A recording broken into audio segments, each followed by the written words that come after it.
Alright, so magandang umaga po sa inyo lahat mga kapatid. Ayan, so tayo po ngayon ay papasok na sa trabaho. Ngayon ay araw ng Lunes at nagpapadyan na namang umulan sa mga oras ito. Pero purihin ang Panginoon kasi sa oras ito ay hindi pa naman bumabagsak ang ulan. Praise the Lord.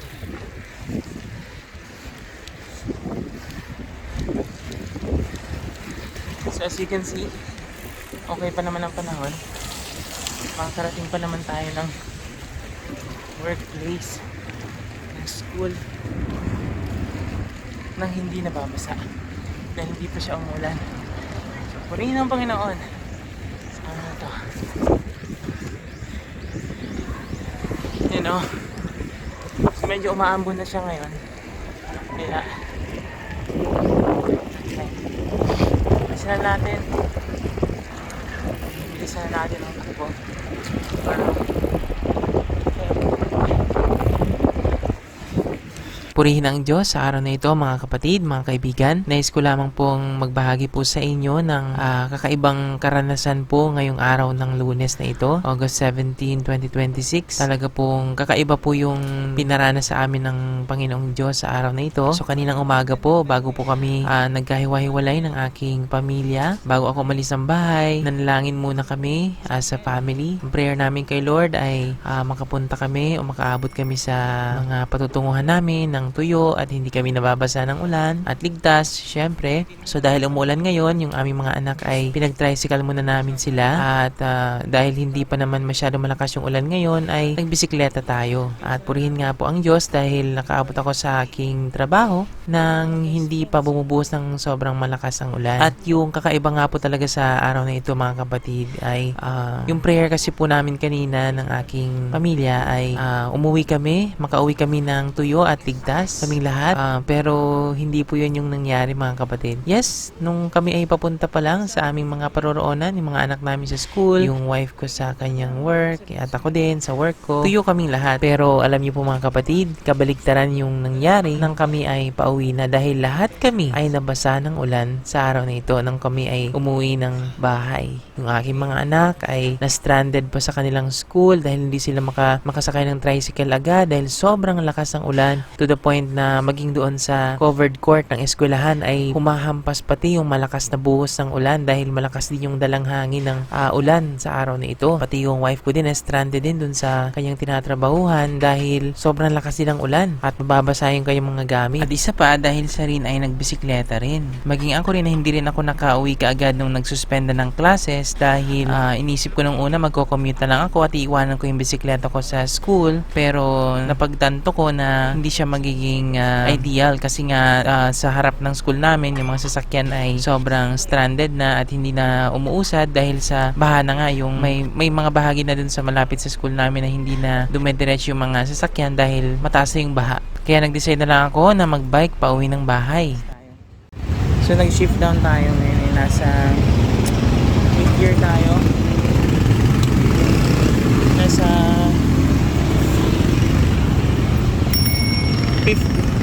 4th gear.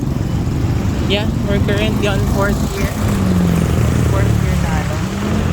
So back to the video muna tayo mga kapatid. Ngayon nga po pala ay nasa 4th gear tayo at hindi tayo makapag-shift dahil nakaisang kamay lang tayo. Kasi yung isang kamay ko nakahawak sa cellphone natin at yung isa naman ay sa handlebar. At dito nga po sa may unahan, dito sa tapat ng health center ba ito, sa tabi ng Concepcion Elementary School, ay may nadaanan po akong ito, yung banggaan ng van, yung tumumbok sa likod ng SUV na ito na Toyota Avanza. So nakita ko rin na yung mga drivers ay nag-uusap na. I just hope and pray na ma-resolve na nila yun. Pero tuloy ko na po yung kwento ko mga kapatid. Hindi ko man po maipaliwanag sa inyo mga kapatid in detail kasi actually kanina nung sinusuong ko yung napakahaba at malalim na baha dito sa may bahaging ito po kung saan ako po naroon po, diretso lang ng konti mga kapatid, dun na po nagsisimula yung baha.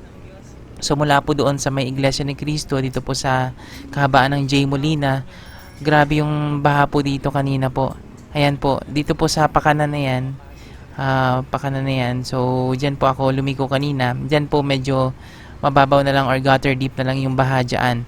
Pero, pagkalagpas po dito sa, yan po, dito sa intersection na to, pagpabalik po kasi dito po sa video na to po, papunta pa lang po ako nito sa work.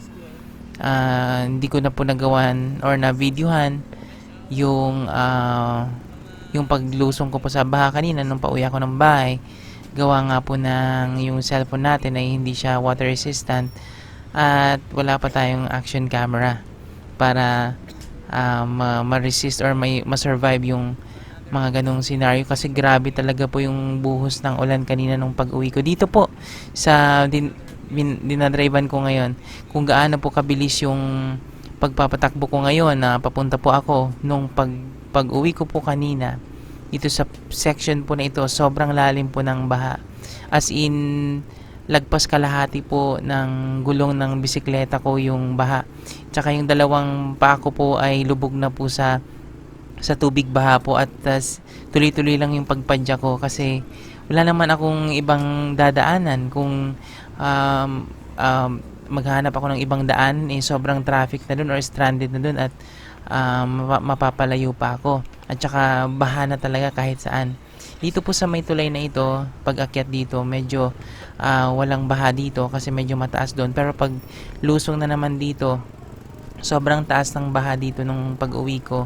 Kaya, ayun nga po, kanina may nagbi-video sa akin habang nilulusong ko or pumapadyak ako sa baha.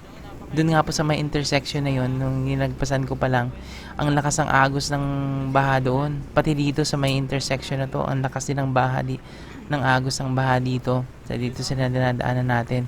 So, grabe po mga kapatid, mga kaibigan, yung pinagdaanan ko pong baha dito. First ever ko pong naranasan po yung ganito. And I believe po na this is a test of faith. Kanina po nawawalan na ako ng pag-asa na sabi ko, itutuloy ko pa ba to? Maglalakad na lang ba ako? Kasi ako na lang yung ano dun yung pumapadyak dun may nakita akong mga nagbabike pero inaakay na nila yung bisikleta nila kasi ang lakas ng hangin. Sobrang lakas ng buhos ng ulan. So, yung setup naman ng bag ko, purihin naman ang Panginoon kasi nakauwi naman ako pagdating ko sa bahay. Tuyong-tuyo naman yung bag ko, hindi nabasa yung laptop ko, lahat ng mga bagay na hindi dapat mabasa sa bag ko ay safe naman.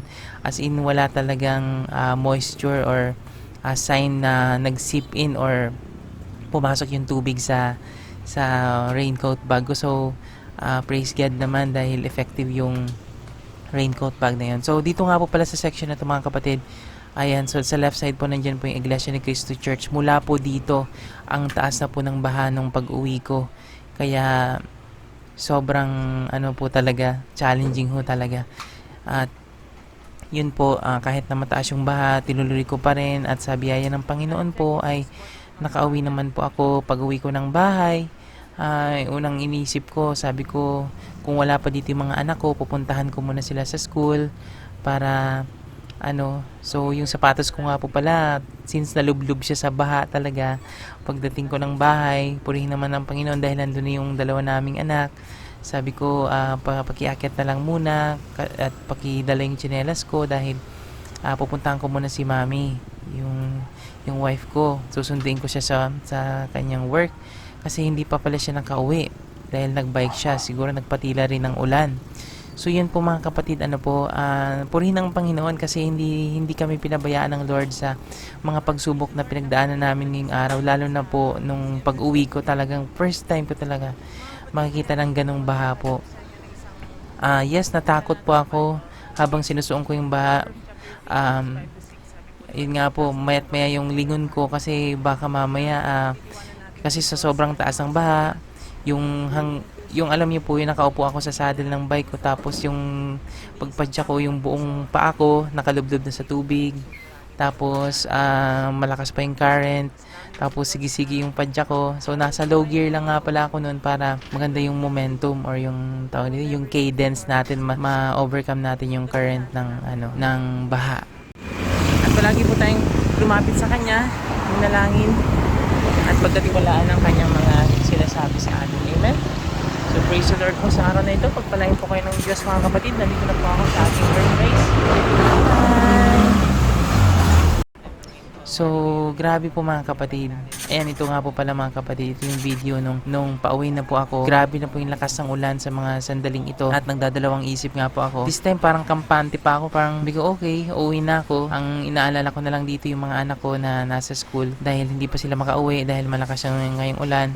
Not knowing na meron palang paparating na malaking pagsubok for me. Pero purihin ang Diyos sa araw na ito mga kapatid. Kaya patuloy tayong magtiwala sa Diyos at manalangin lagi.